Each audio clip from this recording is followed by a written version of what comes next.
It's 1992, a time of carefree living in South Florida. The weather is warm, the water is clear, and the beaches are full. Go ahead and locate it for you so you can plot it. 19.2 north, 59.5 west. It's reported now that it may be forming an eye. We are expecting the storm to start turning on a more westward track similar to this. If the storm continues on this path, we expect that the storm is going to be in our neighborhood here by early in the day Monday. We strongly recommend that they follow the law and evacuate. This is serious. El punto para el sur de la Florida y para el área de Miami es que va a haber un huracán de categoría 4 azotándolo en escasamente menos de 6 horas con vientos huracanados de hasta 140 millas por hora y una inundación costera donde el nivel del mar va a subir de 10 a 14 pies sobre el nivel normal del mar. The process of evacuation for South Florida should be pretty much wrapped up by now. It is just about concluded. We're expecting to have the winds start arriving very shortly. And as you indicated there at midnight, it was 110 miles away. It's now less than 100 miles away and moving right steadily toward the Florida coast. At this hour, the center of the hurricane is located about 40 miles due east of Miami. You want to pin down where this eye is going to come ashore? Well, it looks more and more like the center will be very close into the Cutler Ridge area, for instance, maybe the Homestead area, but coming right across to South Dade County here. Aquellos que nos están mirando en los otros estados del Golfo, eso significa que este huracán va a pasar prácticamente sin ser afectado por la Florida y va a ganar más intensidad y posiblemente termine en Luisiana o en Texas o tal vez hasta en Mississippi en 3 días.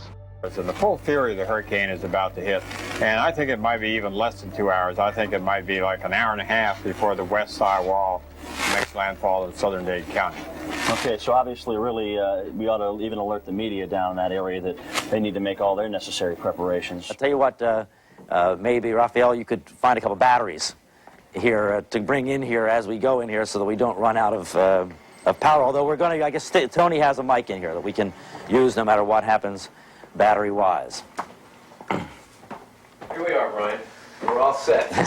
We're all set. I'll tell you what, this is the safest spot without a doubt.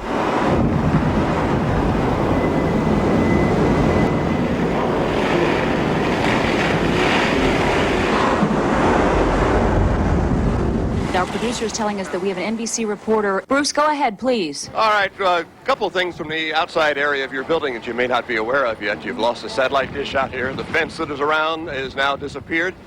To do this, I have to have another fella hold me here because the wind and the gust just about pick you up. We can tell you with assuredness that here in downtown Miami, we are not in the intense part of this hurricane. I don't know if you heard the report. We had Dr. Sheets on as they're trying to survive the storm at the Hurricane Center at this point. They had 152 mile-per-hour gusts, and here we're estimating we're experiencing something on the order of 80 to 90 mile-per-hour winds. And we can tell the effects of that as we see the wind and the rain.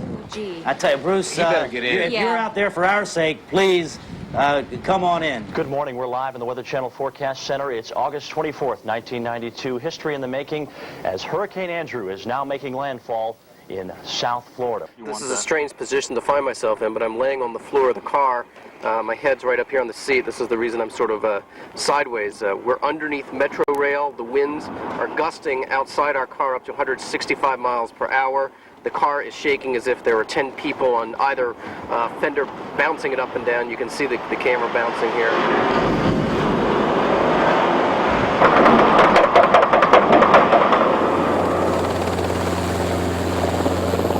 This view from our helicopter leaves little room for words. Homestead and Florida City hit the hardest. This mobile home park looks like a bombing site. Almost every single home destroyed, flattened by 160-mile-an-hour winds. The Homestead Air Force Base is no more. Every single building here, too, was either wiped out or heavily damaged, as were several F-16 planes left behind. Country Walk, 137th and 152nd Street. There is not a roof to be found on probably every house in this neighborhood. We are going to have more casualties because we're going to have people who are dehydrated, who are without food, babies that need formula. I don't know if these people have radios. I don't know if they know we're out there trying to help them. All I know are a lot of people are saying, why aren't we doing more? We're doing everything we can. Where in the hell is the cavalry on this one? We have Buddy McKay on board the helicopter with us. This is incredible. It has just flattened this area. This can only be described as total devastation. But what that is that's not heavy rain, and you can see the sand, see all the dirt up in there. You're absolutely right. That's the ocean that has come in there. It seems to me that we have evidently didn't have quite as large a surge over the whole breadth of Brian, look at this. Look at this. A boat in the pool. Ooh. Well, there's a classic shot. The kids were saying, Mommy, what happened? Why is God doing this to us? And my husband was holding the roof. My father-in-law was holding the roof. Everything fell off. This is terrible. I wish I'd never go through this again. Next time I'm going to a shelter. I don't care.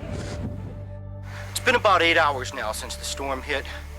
There's absolutely no way to describe what it's like to see your house in pieces.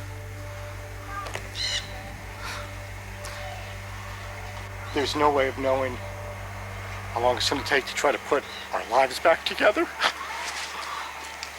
We're just very, very thankful that in spite of this, we were able to come and see what this looks like today. We were in our closet under a mattress. The wind pounded. Hearing the windows exploding. Not knowing if we'd ever see the light of day or not. I don't know where we're going to sleep tonight. We're probably joining thousands, if not hundreds of thousands of other people around South Florida the same way.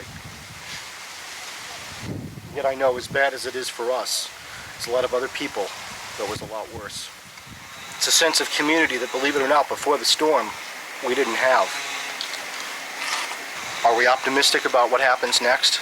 There's no way of knowing, but we have to be. To survive something like this, it's a cliche that's absolutely meaningless. My whole family will never, ever forget this. But by the grace of God, we have survived so far.